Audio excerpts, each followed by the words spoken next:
get no shot on tower, obviously, with that knight coming down. A hunter in response to try to clean that up. And there's a magic archer being played just a little bit lower. Finally, some spell damage does come in. Yeah, man, that was really nice. A great prediction there with that magic archer. But also what I think is really interesting here is how many times, wow, still getting that magic archer. What's up, everyone? Hope you guys are doing fine. In today's video, I'm gonna play this Minor Wall Breakers with Magic Archer deck. It was used so widely by Line, your February CRL champion, monthly champion, alright? He used it in so many games and he played so well with this deck and even won the final game against Morton. And when it was tied 1-1, he went back to this deck.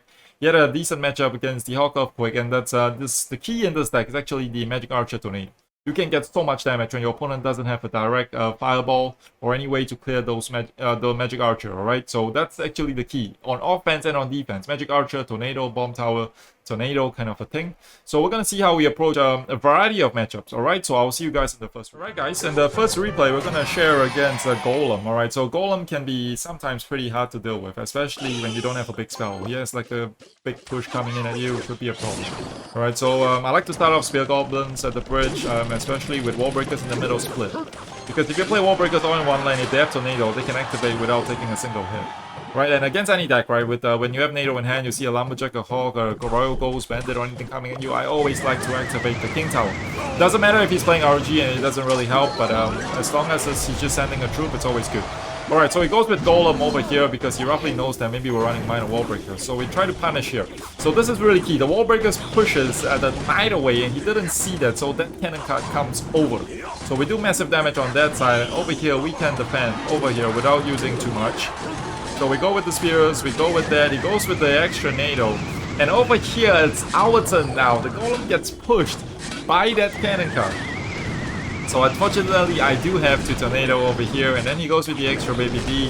So I have to respond with a Knight of my own just to make sure Baby B doesn't lock on. But overall we're still pretty good, man. If you look at Elixir, you look at everything else, we're still pretty good. He goes with the wall, the barrel on that, and we're pretty even in terms of Elixir, but I have nice damage on his right side. Alright, so the key is always, how are you gonna defend an entire big push in double Elixir? Even though you may have the lead at single, we gotta make sure we take that tower. So it's always defending with Mega Minions. A little slow, we got one Spear Chip, but again, it's not too much.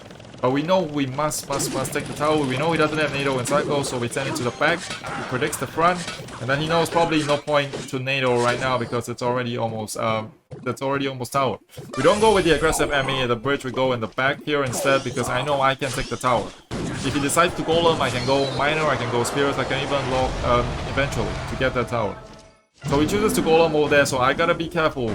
Over here, we know we try to defend here. Alright, so we go with the early bomb tower. Doesn't matter if he has lightning or not. We always gotta go with the first bomb tower because that's what the cycle allows. And we can always cycle to the second bomb tower. So you guys are gonna see, that is very key. Alright, we go very full out defense here. We go with the Miner, try to distract those dragons to make sure we keep everything as alive as we can. You can see over here, this is key. We go with the second bomb tower there to make sure the death damage of that bomb cleans up everything. We go with the extra NATO to make sure everything has to die in that bomb.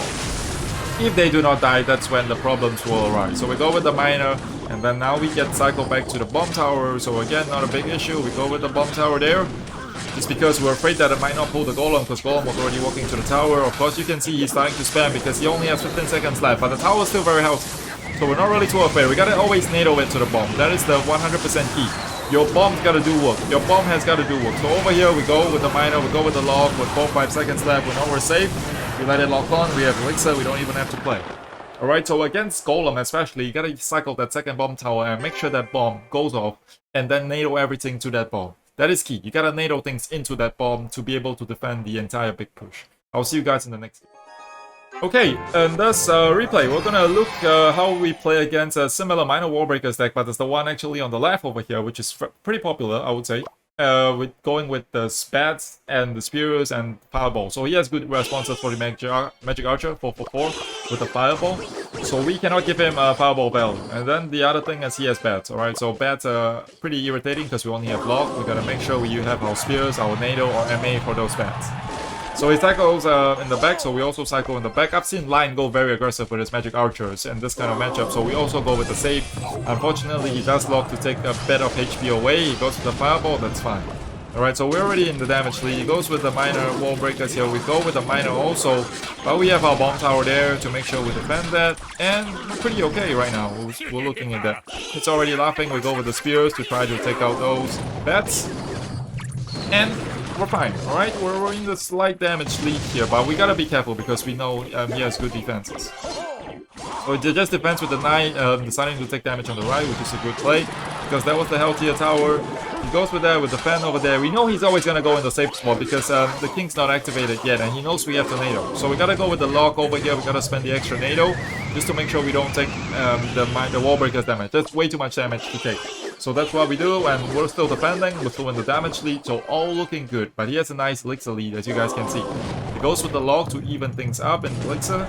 But we're still in the very slight damage lead. We're always trying to go wall breaker split. Because if he defends with a bomb tower, it's a +2 for me. And the bomb tower doesn't count push.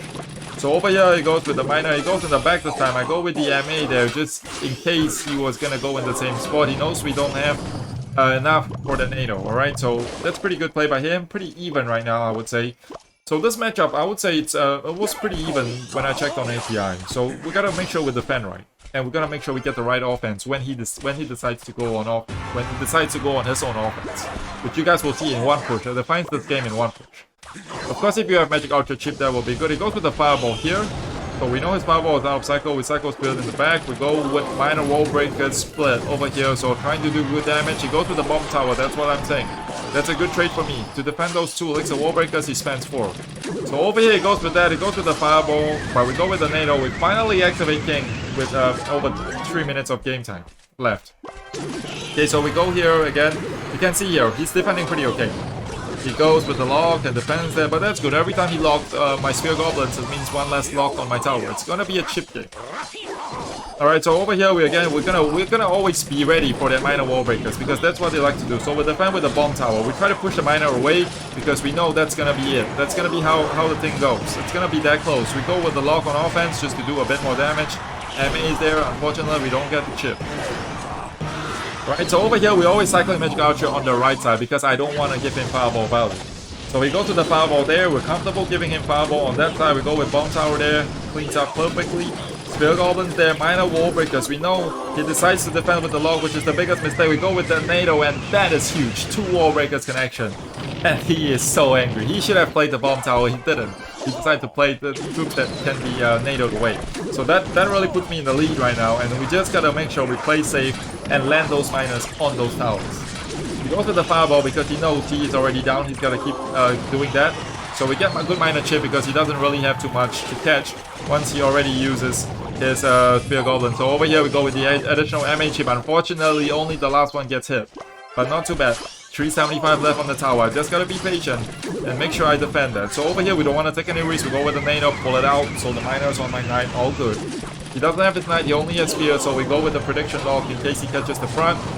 So that's all good. 130 left on the tower. We go with the aggressive MA. He predicts it this time, but thankfully for us, it doesn't get it. No, unfortunately for us, it doesn't get it. Over here, we still decide to go with the defensive lock just to make sure. Okay, so I guess it's this one. There, minor wall breakers. He goes with the bomb tower here to defend. We go with the aggressive MA, the bats, the NATO. This is what we do. Now we go with the lock, and then finally he gets the chipping, the damage that we need. So it was all decided in that one push, where he didn't defend with his bomb tower. Alright, I'll see you guys in the next replay. Hey guys, in this replay we're gonna play against this Mega Knight bait deck. It's very popular, it's been around for a very long time. It's a pretty even matchup, so we're gonna see. Again, wall breakers at the bridge, pretty standard first play if you have. Because you see he's spending 2 elixir. Of course he goes with that, alright. So again this deck, again, whenever you can have a chance to get a King Tower activation, you should. So we go with the NATO. It's not the best place NATO, but we do get the job done. Take a bit of Skelly's hit, and we do get the King Tower activation. Because he has a miner, right? So it's always good to get King Tower activated. So easier to predict a miner, and he sends the miner in the back, then you have 2 towers shooting at it, and then it gets a lot less hits. So over here he goes with the miner there. We gotta make sure we play the MA a little bit higher to get the right trajectory on those bats. Those bats are gonna kill you, not the miner. Alright, so again we go with the wall breakers here. Pretty aggressive. He goes with the Mega Knight. Alright, so over here we made a slight mistake because we'll be about to see. We go with the bomb tower, which is fine. I wanted to play my Spear Goblins, but of course we have fat fingers, so we clicked on the lock instead, but again not the end of the world. So once you make a mistake, that's okay. You just gotta make sure you do you do come back. Alright, it's not the end of the world, it's just one small mistake here, okay? He gives us good value. We take 3 elixir to remove 5 elixir worth of troops, and we're back. Okay, we're still down a little bit in terms of tower damage and elixir, but again, it's not too bad. So we know that he doesn't have anything for the magic archer. Usually against decks, when you don't have anything for the MA, it's good to stack them up, or good to do your best to protect them when you can. So it goes with Inferno in the back. We know he cannot remove the MA, so we're gonna play the MA into the Inferno. So it's not a problem, and if he goes with Minor, we try to protect it as best as we can. He doesn't, he goes in the opposite lane, so I know I gotta take care of the spears. The spears are gonna do massive damage. Alright, so we're gonna go with the wall breakers. Again, you see, I'm protecting my magic archer as best as I can. Of course, we know he has a Mega Knight. The question is, we cannot give him value. So over here, we're gonna go with the Miner. In front, we're gonna see, make him choose. He goes with the Mega Knight at the bridge, so the Miner can get a full hit. So that's all good. We go with that here, and now we go Spear Goblins to defend the bats. And that's pretty good, that's pretty good. Magic Archer there to make sure we take care of the Mega Knight. The Mega Knight gets a good jump. Unfortunately, we lose the MA, and then here we got a log to make sure the Skelly Barrel doesn't do too much. Alright, so a lot of things going on at one time, looking on defense and offense. Of course, for an old man, it could be a bit, you know, intimidating. But of course, we do our best. Miner there, not in the best spot. I want a defensive Miner here. Don't want to give him too many hits. So again, we go with aggressive wall breakers. If he zaps, it's fine.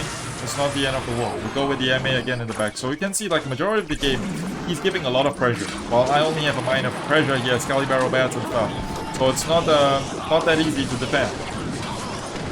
Because he can defend my wall breakers with a Mega Knight, and then he's gonna give him a good counter push. So again, unfortunately, we send the Miner into the Inferno, and then he gets a good Mega Knight jump here, and now we have to go with a counter push. Again, we set up Magic Archers.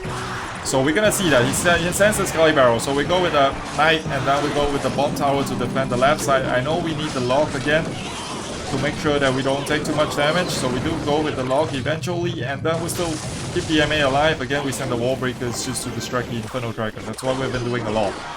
Okay, then they go Mega Knight at the bridge. That's not really an issue. We have Magic Archer, we have Tornado if we need to defend those bats. So we can. And now we go with the spears. He goes with the Skelly Barrel. So all good here. We can defend. Not too bad. So over here we sort of get like a little breather, right? Everything resets, we don't take too much damage, but we're still down with almost triple elixir coming. We know we gotta make a play. If not, we will lose this game. We decide to go and take the damage because that's the healthier tower, so we're comfortable. We go with the Miner there and Wallbreaker split. We go with the Log there for a little bit just to clear it up, and now we know it's gonna come again. The Mega Knight and Miner opposite lane kind of push. So this time we are ready. Alright, we go with the high bomb tower, we go with the Knight to protect the bomb tower, the spears, everything now. Make sure get our defenses right. King Tower activated, so we could ignore that Miner wall breakers there just to make sure we do a little bit. The Mega Knight gets a huge jump. So now we are clearly not in the lead anymore. He has like a good 500 HP lead. So we gotta defend every single damage now. With 40 seconds left, we gotta make a play. So you guys will see what we do later. Very aggressive. We're gonna go here with the minor wall breakers. No choice. We have to make a play. We don't want even one death damage on the tower at this point because 30 seconds left. So we're slightly back, just 300 damage away. We have 2 MAs on board. All right. So what else do we do? We keep cycling because it's triple elixir. We cycle even more. We go with the Log. We go with the Miner. We cycle one more set of Magic Archer. We keep cycling, we keep protecting the Magic Archers because, as I said at the start, we cannot remove them. So we have all our Magic Archers, we go with the Lock in front in case he defends. Then we cycle a third Magic Archer, and then we get a nice NATO here, and then somehow the Magic Archer strikes through that Mega Knight. And somehow, someway, that's how you do it. The Magic Archer Tornado is gonna win you a lot of games if you do it right. Alright, that's the difference. If I didn't have my Magic Archer Tornado, I would have lost this game pretty convincingly. So that's the way to play it, I would say. If you have it even in single elixir, with that you are not down in elixir, you can afford to go with those aggressive Magic Archers at the bridge. Alright, so I hope you guys like the series. Don't forget to like and subscribe. It's gonna really help me a lot, and I will see you guys in my next video. Have a good day, everyone, and I'll see you guys soon.